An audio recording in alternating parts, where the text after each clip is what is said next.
Chris Mad Dog Russo was talking about the top 5 sport rivalries. And Chris Mad Dog Russo, he's kind of he's a bombastic guy, very enthusiastic. He's a full-on New Yorker.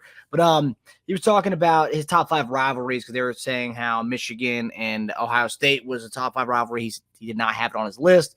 And he listed off these 5 other ones, but one specific one, obviously we just had this past week, the Raiders and Chiefs, he had as his number 3 rivalry all time. So he had number 5, Texas and Oklahoma, number 4, Duke, UNC, number 3, Raiders and Chiefs, number 2, Lakers, Celtics, number 1, Yankees, Red Sox. Stephen A. Smith, everybody on the air made fun of him having Raiders and Chiefs. They said that you lost me with that one. And then Awful Announcing tweeted saying Raiders and Chiefs, bunch of question marks. He's a historical. He's a sports purist. So he was talking about going back to the 60s and the 70s when he was talking about the Raiders and Chiefs. You played in the rivalry, and I'm hearing Chiefs players talk about it, hearing Raiders players talk about it, fan bases from the old school fan bases up until now. It's a rivalry that everyone knows. The fact that they're saying it's not a top 5 rivalry, obviously everyone has their own opinion on it, but everyone was killing Mad Dog. I felt bad for the guy. This is a legitimate rivalry. Yeah. The thing is, and I think a lot of people don't really know the history. That's the problem, right? And so for somebody, Mad Dog, who does know the history of the sports, they understand the rival, where it started and how it began, gives a lot more context. And so when people are saying that, they only, from their own perspective on how they're seeing it. But the Chiefs and the Raiders, man, been going at it for a long time. Shoot, Al Davis and we're talking about Hunt, Lamar, and those guys. This has been something that has been kind of a bitter feud. People don't understand, like Al Davis, how he felt about the other owners and how and just the challenge of it. But yeah, man, it's a long rivalry. He has a very good point. But like I said, man, it's all the perspective where people just don't understand. They just don't know that. And so when they make those assertions or the comments, that's the reason. That's what it's all about, man. So yeah. Yeah, we had a lot of fans weigh in on that on Twitter, all saying, yes, that should be it is a top 5 rivalry all time. Your list, because I know you're a big sports fan too. So I'm curious what your top 5 rivalries would be and where you would put Chiefs and Raiders, actually. And this is all sports too, so it's not just football; it's all sports. And that's very tough because you have to look at some of the things.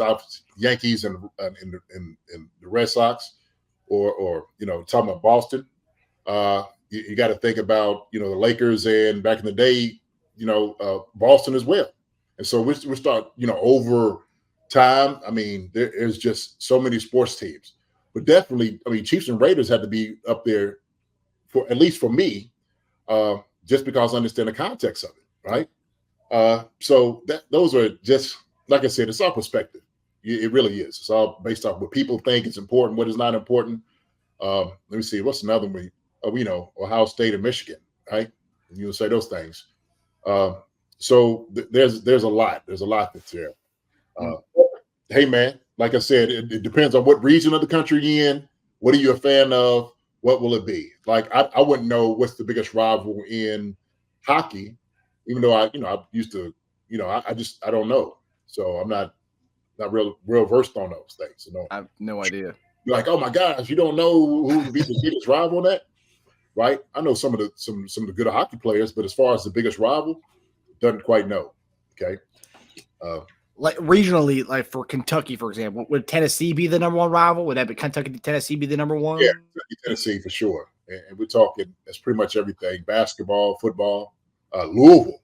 No, U of L, no doubt. So we're talking about in-state rivalry, be UK and University of Louisville. And so that's basketball. So that goes way back. And when I'm telling you, divides the states, splits it apart, you are either a UK fan or Louisville.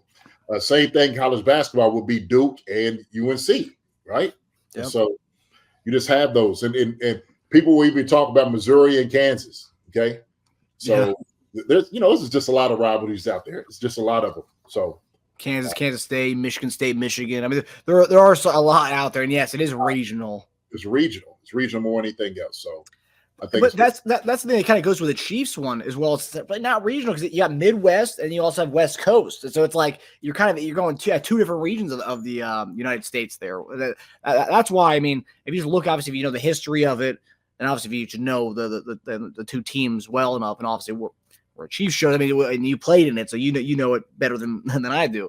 Right. But like, just looking at it on a map, that's two different regions of the country, whereas most of these are like USC, UCLA, that's the Southern Cal, like all these things are regional, and that's one that's not of all the ones on that list. Well, I think part of the problem is also too where the Chiefs have been so dominant against the Raiders. Yeah, people don't really look at it as being a rival. Yep, they just don't. So it's the same thing we were talking about just the success of this past week. But everybody's like, well, you play the Raiders, right? Oh, you play the Raiders.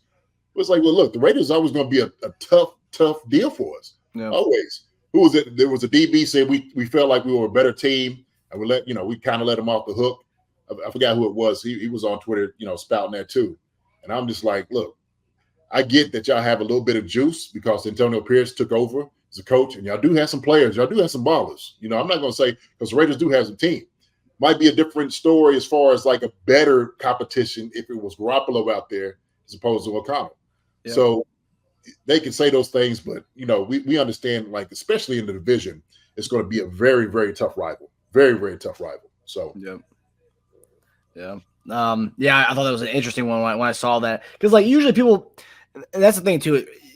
More recently, Raiders have been kind of irrelevant the last like 2 decades and stuff. So it's like, but before the last 2 decades, I mean, the Raiders were kind of like owning the division from that, like the 2000, like 2000, like the 3, they were kind of like the team to beat of the AFC West, like 2003 when Gannon was there. And then obviously after that, after Gruden left and went to Tampa, and that's when the Raiders started to fall off there. And then in the post-Gannon days, they haven't really recovered from. That's something that, they're still trying to recover from. Yeah. So when I'm talking about coaches, and that's kind of the thing, because there was a lot of coaches that left from Kansas City and went out to Oakland, or from, the Raiders came to Kansas City. So It was always that. That's what I heard during my time playing. That's exactly what I was hearing. I was hearing it from Mike White. I was hearing it from Al Saunders. Yep. I was hearing it from, I'm trying to think who else was kind of making that statement. And, of course, they were saying, man, look, these guys, it's not fair the way they do things out there. Raiders, man, it's a horrible way that they do it. And so they were really jaded by that. They were really jaded by that whole experience being out there with the Raiders. Yeah. So, look, I get it. I do. I get it. So there was a funny when Antonio Pierce got the job there, which is kind of cool. Like, obviously it's rivalries and stuff, and you see like people online are like, it's not a rivalry anymore. The guys, and this is one thing, like, and you can speak to this from a player's point of view. The rivalry is the team, right? The players don't hate each other, and that's the one thing. Like, someone's like, oh, it's not rivalries aren't the same anymore because the players, like, they take pictures afterwards, they shake hands and stuff afterwards. Back in the day, they didn't do that stuff. Like I mean, like, you tell me back in the day, Len Dawson wasn't friends with some of the guys in the Raiders, like Darryl LaMonica and Len Dawson weren't fine with each other. I mean, I'm sure they were. So like people say, oh, they hated each other back then. Now they take pictures with each other. It's like, no, it's still the rivalry between the two teams, not players hating each other. And I'm sure some over the time have, but like, come on. Yeah, but we understand it's not quite the same. The way guys travel now, it is a little bit different, because these guys, they hang out with each other during off season. And so where, back in the day, you didn't really get to see guys. And then maybe if you see somebody on, social media now, right, you kind of get more versed with them. They go on each other's shows. So it's the whole internet has opened up a whole different window for guys. Same like the NBA guys. All these guys came up together. They all played AAU together, traveled together. So that's exactly what you got. You got a lot of those different things because those guys just knew each other. So it wasn't really, that big of a rival. Now, look, here's the thing.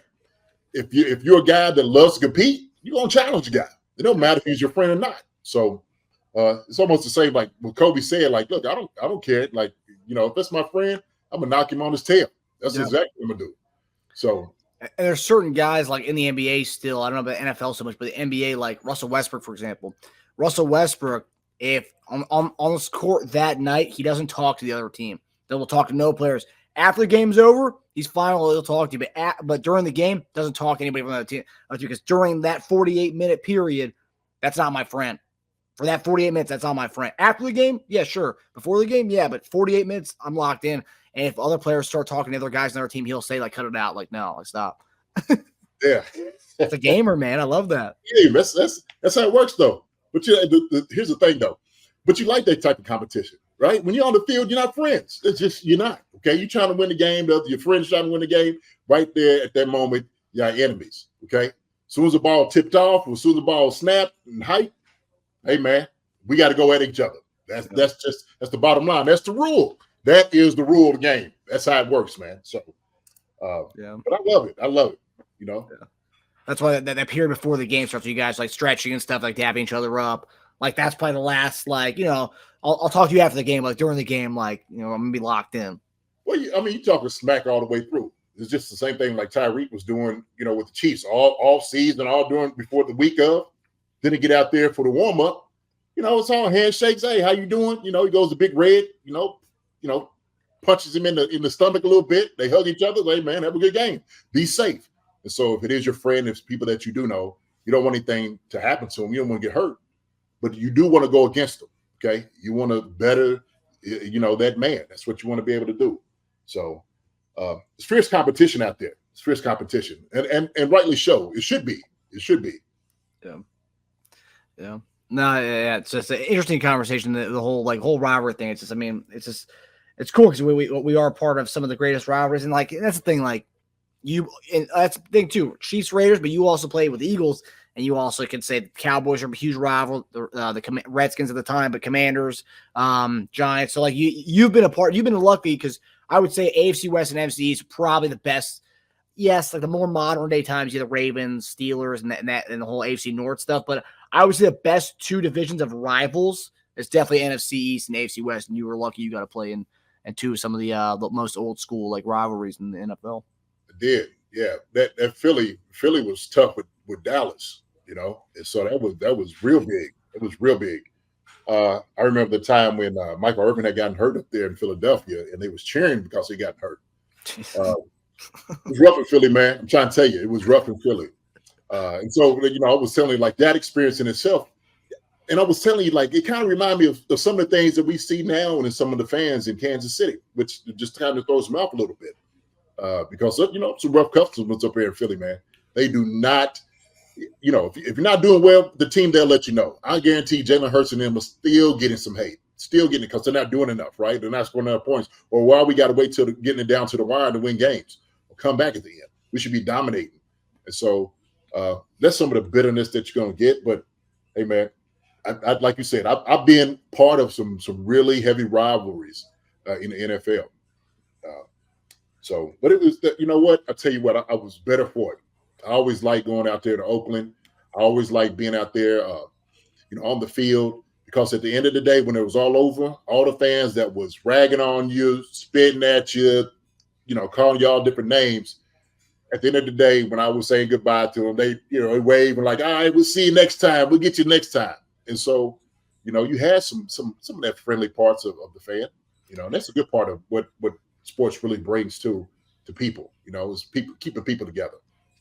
And also too, like the fact that like you were a part of some of the best rivalries of all time in all sports. It's pretty amazing stories to tell. I mean, because you are kind of unique in the sense that you can talk about the Cowboys Eagles rivalry, the Raiders Chiefs rivalries, and that's like not everybody can say they were part of some of the best rivalries in all sports, which is really cool. Oh yeah, yeah. And also you talking about how like the similarities between a lot of what the fan base is talking about, like it kind of like the Philly, not negative vibes, but being overly harsh with the squad. There was a period with the Chiefs, and some of the guys in the chat or some people in the chat can attest to this, like that the end of the Matt Castle, Scott Pioli era, when Matt Castle got a concussion, there was a large part of people in Arrowhead clapping and applauding him getting a concussion. And after the game, Eric Winston, the tackle, went off on the fans about how like they shouldn't be clapping for one of the players getting hurt in the game and stuff because they want a Castle bench for Brady Quinn. Yeah, it's crazy. It's crazy. It's bananas. I remember that very well. Some dark days there. Hi, everybody. Thanks for watching. Subscribe here to get the latest from the show. Also, be sure to check out the best clips from Chief Concerns. And if you prefer to listen to the show, subscribe and follow us on Apple Podcasts, Spotify, and anywhere else you get your podcasts.